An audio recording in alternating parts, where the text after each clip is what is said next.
You only connect the things you're going to use. So I hope you can still hear me. This is a basic tutorial. Whether you have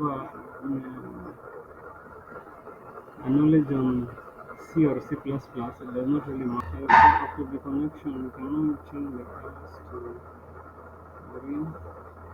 Let's change it to green. Coding. So you can refer to your program, to the connections.